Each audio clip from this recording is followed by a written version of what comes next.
Assalamualaikum warahmatullahi wabarakatuh. Masuk ke pertemuan 1 ya. Tadi presentasinya kurang berjalan dengan baik, jadi saya rekam. Ini saya lewatin aja. Ini lanjut definisi jaringan komputer. Jaringan komputer adalah dua perangkat atau device atau lebih ya.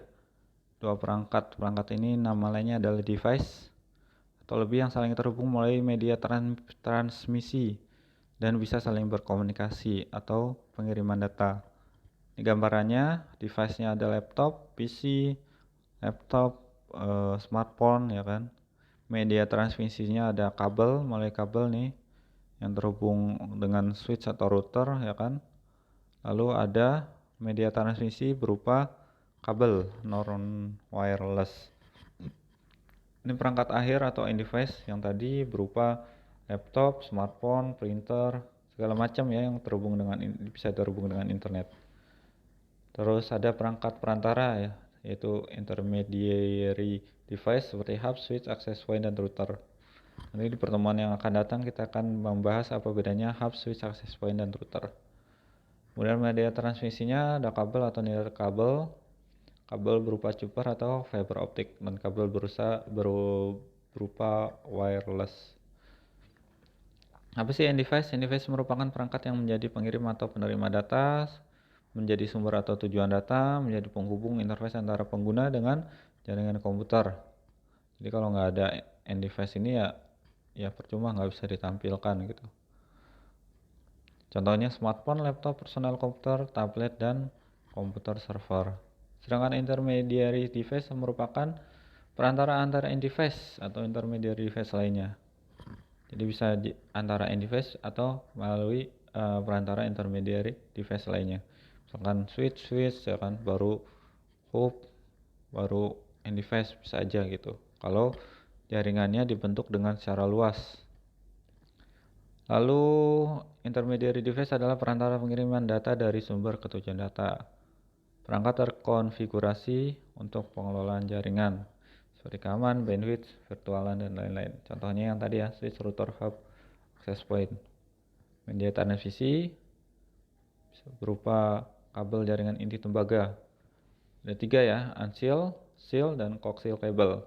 Karakteristik kabel tembaga yaitu relatif lebih murah, instalasi cepat, resistensi rendah, dan keterbatasan dari sisi jarak dan interferensi. Ini contohnya di samping ya. Unseal itu terlindungi ya kan. Unseal itu tidak terlindungi. Terus seal twist pair kabel itu di dalam kabelnya itu ada terlindungi tuh, yang warna biru ini nih. Tuh, yang sebelah kanan. Kalau ini kan enggak tuh. Dari kabel luarannya aja dia langsung ke dipasang-pasangan. Coaxial cable berupa kabel tembaga. Dalam membangun sebuah jaringan komputer yang lebih besar terdapat beberapa device yang harus digunakan. Ya, seperti yang saya tadi bilang, kalau mau jaringan lebih besar dia butuh bantuan hub, switch, access point, router. Tapi kalau jaringan sederhana nggak perlu, antara end device juga bisa, laptop sama PC gitu, tinggal sambung kabel, nggak perlu hub, switch, access point. Tipe koneksi media transmisi ada 2 jenis ya untuk kabel UTP, straight through dan crossover.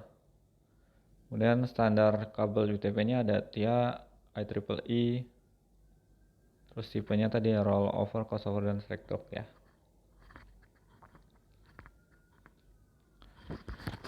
Ini yang perbedaannya untuk kabel UTP, kabel strike maupun cross. Ini kalau strike itu dia berbeda device ya. Komputer dengan switch di sini atau router ya. Nah, kalau misalnya crossover itu device yang sama jenisnya. Kemudian seal twist pair memiliki bandwidth antara 0 sampai 1000 Mbps dengan panjang maksimum 100 meter. Bisa nggak lebih 100 meter? Bisa aja sih, cuman jaringannya nggak akan nggak maksimum.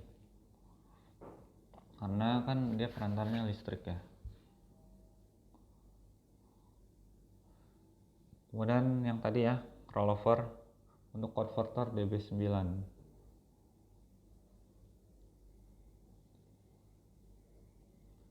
Ini ada di slide, kalian bisa baca sendiri ya tipenya sama maksimum distance-nya, kecepatannya.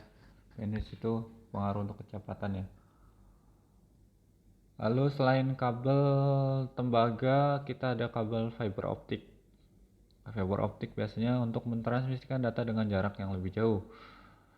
Transmisi data dengan redaman yang kecil dan tahan terhadap MII atau RFI.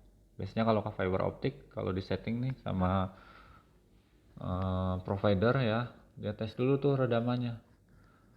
Kalau redamannya dites masih dalam tahap toleransi ke bawah ya kan, biasanya lulus uji dan bisa digunakan. Cuman kalau enggak ya mungkin ada kabel yang gulung ya, fiber optik yang gulung ketekuk sehingga redamannya besar gitu. Jenis fiber media ada single mode dan multi mode. Lalu perbedaan fiber dan tembaga biasanya interferensi, harga dan instalasi dan jangkauan. Kalau harga sendiri sebenarnya tembaga itu lebih murah kalau jaraknya dekat, tapi kalau jarak jauh itu biasanya malah lebih ribet daripada fiber. Jangkauannya tadi udah jelas ya, fiber ini memang untuk jarak jauh.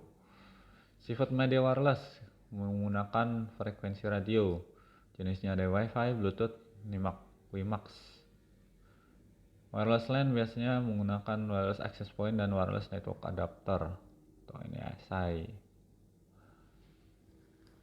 Nah, NIC ini biasanya terdapat pada motherboard atau ditanam pada motherboard komputer. Kalau nggak ada ini ya dia nggak bisa terkoneksi dengan internet. Ini untuk input output port RJ45. Nih, wireless memiliki kelebihan dibandingkan dengan media transmisi kabel, seperti bisa dibawa kemana aja ya, asal ada pulsanya. Kemudian ada standarisasi ini dari IEEE 802.1.1. Dan kita nggak bahas detailnya di sini. Kemudian jenis-jenis jaringan komputer ini biasanya keluar di UAS nih ya. Pertanyaan kecil ini bisa aja Kak, ada salahnya nih. Ada PAN, LAN, MAN, WAN. PAN personal, LAN itu lokal, MAN itu metropolit atau kota, WAN itu wide area network biasanya antar kota. Ini jarak-jaraknya, jenisnya, contoh areanya. Ada CAN juga ya, kampus area network. Kalau kalian di kampus pakai wifi kampus atau jaringan untuk kampus ya. Jadi kalau ujian kan kalian harus masuk ke jaringan itu ya kan. Nah, itu namanya CAN, kampus area network. Pada saat ini jaringan tidak memiliki batasan, dapat mempermudah kita untuk melakukan pembelajaran, presentasi, kerja, dan bermain. Macam-macam ya. Buat jalan-jalan juga bisa ya. Jalan-jalan tanpa harus ke tempat yang dituju. Apalagi sekarang ada metaverse itu yang tadi saya sebutkan juga ya kan. Kalau nggak salah ada stadion yang udah coba implementasikan itu gitu. Jadi kita nggak perlu datang sana untuk menonton pertandingan secara langsung atau tidak perlu melalui TV. Keamanan jaringan. Yang kedua adalah tentang ancamannya. Ada virus, spyware, serangan hacker, dan pencurian identitas. Nah, ini yang lagi ngetren sekarang ya. Data-data pemerintah ya, personal sedang diambil identitasnya, kemudian dipublikasikan. Untung aja belum mengarah ke scamming dan lainnya ya. Repot kalau ada akses-akses yang menggunakan data pribadi itu yang udah diambil untuk akses ya, mungkin pejabat memiliki akses tertentu ya. Di situ digunakan oleh hacker, bisa aja ya menyebabkan kerugian yang lebih besar. Tapi saat ini sih kalau di berita-berita hanya sebatas mempublikasikan saja. Mungkin itu aja dari saya. Kalau ada pertanyaan langsung di WA saja. Assalamualaikum warahmatullahi wabarakatuh. Selamat pagi.